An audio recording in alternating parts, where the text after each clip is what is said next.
അനുഭവങ്ങൾ. അത്തരത്തിൽ ഒരു ഹൈന്ദവ സഹോദരിയുടെ കുറിപ്പാണ് ഇപ്പോൾ സോഷ്യൽ മീഡിയയിൽ വൈറലായി മാറിക്കൊണ്ടിരിക്കുന്നത്. ആ സഹോദരിയുടെ വാക്കുകൾ ഇങ്ങനെയായിരുന്നു: പുറത്തെന്തോ ഭയങ്കര ശബ്ദം കേട്ടാണ് ഞെട്ടി ഉണർന്നത്. ശ്രദ്ധിച്ചപ്പോൾ അടുത്ത പള്ളിയിൽ നിന്നും ബാങ്ക് വിളിക്കുകയാണ്. പക്ഷെ പുലർച്ചേക്കുള്ള ബാങ്കിന്റെ സമയമായിട്ടില്ലല്ലോ. മാത്രമല്ല കുറെ ആളുകൾ ഒന്നിച്ചാണ് ബാങ്ക് വിളിക്കുന്നത്. ഇടയ്ക്ക് വിളിച്ചു പറയുന്നത് കേട്ടു, ഉരുൾപൊട്ടിയിട്ടുണ്ട്, എല്ലാവരും സുരക്ഷിത സ്ഥാനത്തേക്ക് മാറണമെന്ന്. കേട്ടപാതി തൊട്ടിലിൽ കിടക്കുന്ന കുഞ്ഞിനെ വാരിയെടുത്ത് മറ്റുള്ളവരെ വലിച്ചെഴുന്നേൽപ്പിച്ചു പുറത്തിറങ്ങി. അപ്പോഴേക്ക് മുറ്റത്ത് വെള്ളം നിറഞ്ഞിരുന്നു. അപ്പോഴും പള്ളിയിൽ നിന്ന് കൂട്ടബാങ്ക് നിർത്തിയിട്ടില്ലായിരുന്നു. പുറത്തിറങ്ങിയ ഞാൻ ചുറ്റും നോക്കി. കൂരിട്ടാണ്. ഈ പൈതങ്ങളെയും കൊണ്ട് ആ സമയത്ത് ഞാൻ എവിടെ പോകും ദൈവമേ? വീണ്ടും പള്ളിയിൽ നിന്ന് അറിയിപ്പ്: ആരും പുറത്തു നിൽക്കരുത്, പള്ളിയിലേക്ക് പോന്നോളൂ എന്ന്. ആണുങ്ങൾ മാത്രം പോകാറുള്ള ആ പള്ളിയിലേക്ക് ഹിന്ദുവും ഒരു സ്ത്രീയുമായ എനിക്ക് ചെല്ലാൻ പാടുണ്ടോ? പേടിച്ച് തൊണ്ടവരണ്ടിരിക്കുമ്പോൾ പള്ളിയുടെ ഭാഗത്തു നിന്ന് ആരൊക്കെയോ ടോർച്ചുമായി ഞങ്ങളുടെ അടുത്തേക്ക് വന്നു. ചേച്ചി, ഈ കുട്ടികളെ കൊണ്ട് ഇവിടെ നിൽക്കണ്ട, പള്ളിക്ക് പോരി. അപ്പോഴാണ് സന്തോഷം വരുമ്പോൾ കണ്ണീര് വരുന്നത് ഞാൻ ശരിക്കും അനുഭവിച്ചത്. ചെന്നപ്പോൾ ആ പരിസരത്തുള്ള നാനാജാതി മതക്കാരും അവിടെയുണ്ടായിരുന്നു. നേരം പുലർന്നു പള്ളിയുടെ ജനവാതിലൂടെ പുറത്തേക്ക് നോക്കിയപ്പോൾ ഞങ്ങളുടെ വീടുകളുടെ മേൽക്കൂര മാത്രമേ കാണുന്നുണ്ടായിരുന്നുള്ളൂ. പള്ളിയിലെ ഫാനിന്റെ ഹുക്കിൽ പഴയ സാരി കൊണ്ട് കെട്ടിയ തൊട്ടിലിൽ മോളെ ആട്ടിയുറക്കുമ്പോൾ ഒരു പഴയ സംഭവം ഓർമ്മ വരികയാണ്. എന്റെ ഭർത്താവിന്റെ അനിയൻ ഹരി ഒരു ദിവസം വീട്ടിൽ വന്നു. കൂടെ മൊയ്തീനുമുണ്ട്. ഒരു പേപ്പർ നീട്ടി എന്നോട് പറഞ്ഞു, ഏട്ടത്തി, ഇതിലൊരു ഒപ്പിട്ട് തരണം. എന്താണെന്ന് ചോദിച്ചു. ഞാനത് വാങ്ങിയപ്പോഴേക്കും എന്റെ മോനത് വാങ്ങി വായിച്ചിട്ട് പറഞ്ഞു, അമ്മേ, ഇതിലൊപ്പിടണ്ട, മാമനും മൊയ്തീൻകാക്കും പ്രാന്താണ്. അത് പറഞ്ഞപ്പോൾ മൊയ്തീൻ പറഞ്ഞു, നിങ്ങൾക്കൊരു കുഴപ്പമുണ്ടാവൂല. ആ എഴുത്ത് ഞാനൊന്ന് വായിച്ചു നോക്കി. അത് കളക്ടർക്കുള്ള ഒരു പരാതിയായിരുന്നു. അതിങ്ങനെ: സാർ, ഞങ്ങളുടെ അടുത്ത പറമ്പിൽ നിർമ്മാണം നടന്നുകൊണ്ടിരിക്കുന്ന കെട്ടിടം ഒരു മുസ്ലിം പള്ളിയാണെന്നറിഞ്ഞു. നിർമ്മാണം പൂർത്തിയായാൽ അവിടെ ഉപയോഗിക്കുന്ന ഉച്ചഭാഷണി ഞങ്ങളുടെ കുട്ടികളുടെ പഠനത്തിന് പ്രയാസം സൃഷ്ടിക്കുമെന്നതിനാൽ പ്രസ്തുത നിർമ്മാണം തടയണമെന്ന് അപേക്ഷിക്കുന്നു. ആ കടലാസ് അവിടെ കയറിയിട്ട് ഞാൻ അവരോട് ചോദിച്ചു, കുടിക്കാൻ എന്തെങ്കിലും വേണോ? നിങ്ങൾ അനുഭവിക്കുമെന്നും പറഞ്ഞ് അവര് പോയി. ആ വാക്ക് ശരിയായിരുന്നു. ആ പള്ളിയിൽ എന്തൊരു പരിപാടി നടന്നാലും അതിലൊരു പങ്ക് എന്റെ മക്കളുടെ കൈകളിൽ എത്താതിരുന്നിട്ടില്ല. അത് ഞാൻ അനുഭവിക്കുന്നുണ്ട്. എന്നിട്ട് ആ മിനാരത്തിലെ കോളാമ്പി ഞങ്ങളുടെ ജീവൻ രക്ഷിച്ചിരിക്കുന്നു. എന്നാലും ഞാൻ ആലോചിക്കുന്നത് അന്നത്തെ ആ സംഭവമാണ്. ഹരിയെ എല്ലാവർക്കും അറിയാം. അവനിപ്പോൾ ആ പഴയ ഹരിയല്ല. എന്നാൽ ഈ മൊയ്തീൻ എന്തിനാ?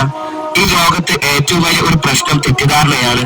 ആരെങ്കിലും പറയുന്നത് കേട്ട് ഒന്നും വിശ്വസിച്ചു പോകരുത്. സത്യം അന്വേഷിച്ച് മനസ്സിലാക്കണം. കവളപ്പാറ ഉരുൾപൊട്ടലിൽ മരിച്ചുപോയവരുടെ പോസ്റ്റ്മോർട്ടം നടത്തിയത് ഒരു പള്ളിയിൽ വെച്ച്. ഈ അടുത്ത കാലത്ത് വയനാട് കുന്നമ്പറ്റിൽ മരിച്ച സന്തോഷിന്റെ മൃതദേഹം പൊതുദർശനത്തിന് വെച്ചത് പള്ളിയിൽ. പാവപ്പെട്ട ഒരു അമുസ്ലിം പെൺകുട്ടിയുടെ വിവാഹം നടത്തിക്കൊടുത്തത് ചേരമാൻ പള്ളിയിൽ വെച്ച്. മഹാപ്രളയകാലം ആളുകൾ ഉറങ്ങിയത് പള്ളിയിലും അമ്പലത്തിലും ചർച്ചിലും സ്കൂളിലും മദ്രസയിലും. ഇങ്ങനെ പള്ളികൾക്കും അമ്പലങ്ങൾക്കുമൊക്കെ ഒരുപാട് നന്മയുടെ കഥകൾ പറയാനുണ്ടാകും.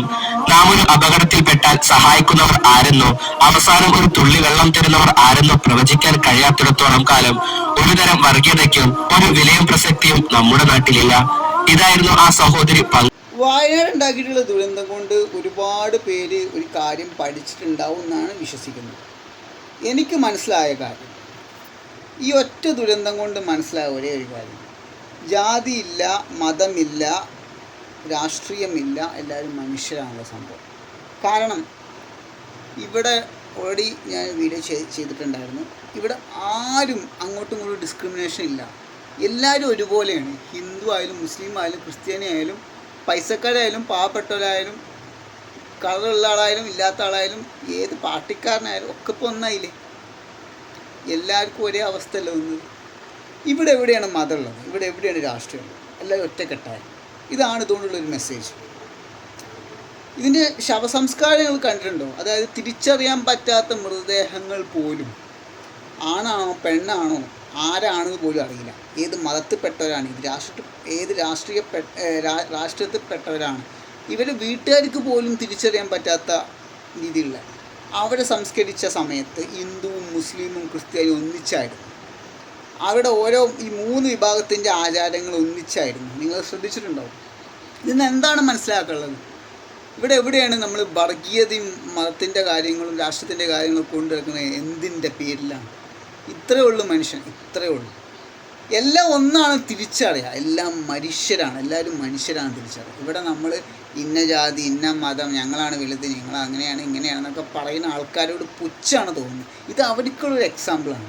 ഈ ഒറ്റ സംഭവം അവർക്ക് തിരിച്ചറിയാൻ സെൻസ് ഉള്ളതുകൊണ്ട് തിരിച്ചറിയുന്ന സംഭവമാണ്. ഇതാണ് മനുഷ്യൻ, ഇത്രയേ ഉള്ളൂ മനുഷ്യനുള്ള സംഭവം. അല്ലാതെ ഇവിടെ നിങ്ങൾ ഈ വിഭജനം ഡിസ്ക്രിമിനേഷൻ എല്ലാം അങ്ങോട്ടും ഇങ്ങോട്ടും തമ്മിൽ തല്ലും കുത്തും കൊലപാതകവുമായി നടന്നിട്ട് കാര്യമില്ല. മനസ്സിലാക്കുക, ദൈവം ചില സമയങ്ങളിൽ നമുക്ക് തിരിച്ചറിയാൻ വേണ്ടിയിട്ടാണ് ഓരോ അപകടങ്ങൾ തരുന്നത്. അത് മനസ്സിലാക്കുക. ഒറ്റ ദൈവം, പല ആചാരങ്ങളാണ്.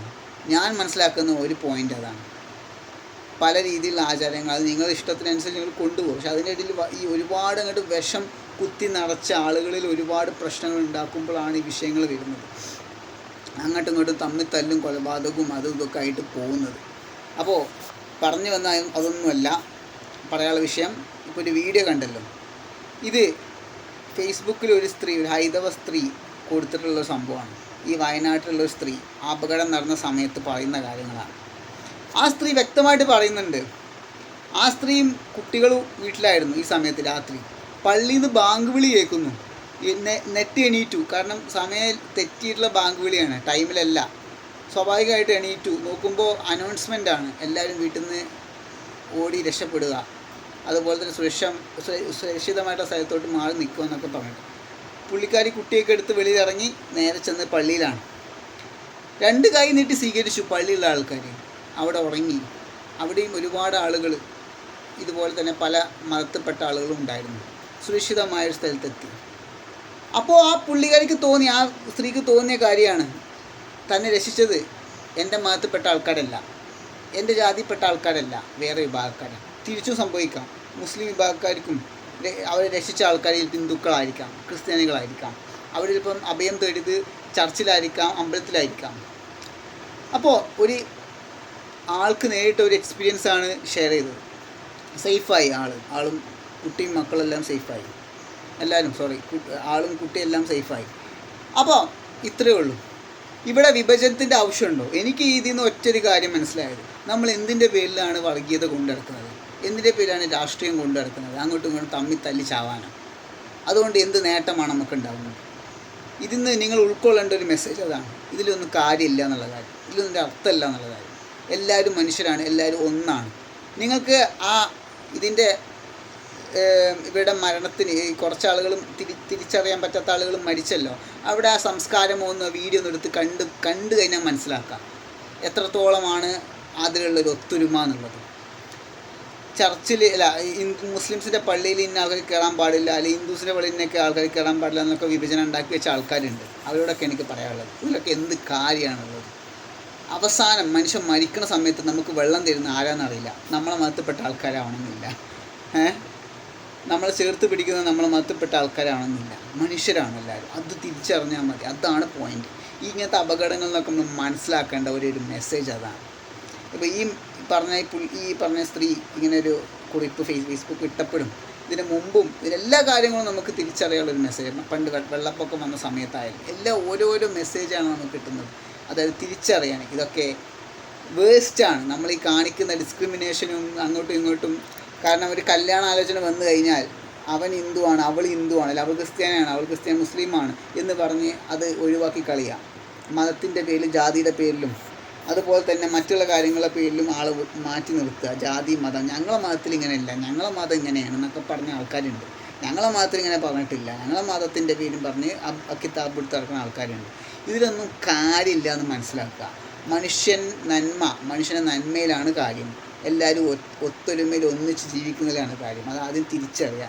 ഈ ജാതി മതം ഇതിലൊന്നും കാര്യമില്ല. ഇങ്ങനെയുള്ള ഉദാഹരണങ്ങളാണ്. അതൊക്കെ തിരിച്ചറിയാൻ പ്രകൃതി നമുക്ക് തരുന്ന ഓരോ കാര്യങ്ങൾ.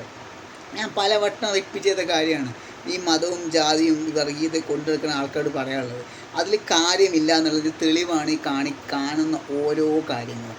നിങ്ങൾക്ക് ബുദ്ധി ഉണ്ടെങ്കിൽ നിങ്ങളത് ചിന്തിക്കുക, മനസ്സിലാക്കുക. നിങ്ങൾക്ക് പറയാനുള്ള കാര്യങ്ങളൊക്കെ കമൻസിൽ രേഖപ്പെടുത്തുക എന്താണെങ്കിലും. ഓക്കെ, അത് ഭയങ്കര വാല്യൂഡാണ്. ഓക്കെ, നിങ്ങളുടെ അഭിപ്രായം എന്താണെന്ന് വെച്ചാൽ നിങ്ങൾക്ക് കമൻസ് രേഖപ്പെടുത്താം. ഓക്കെ, അപ്പോൾ അടുത്ത വീഡിയോ കാണാം. ബൈ.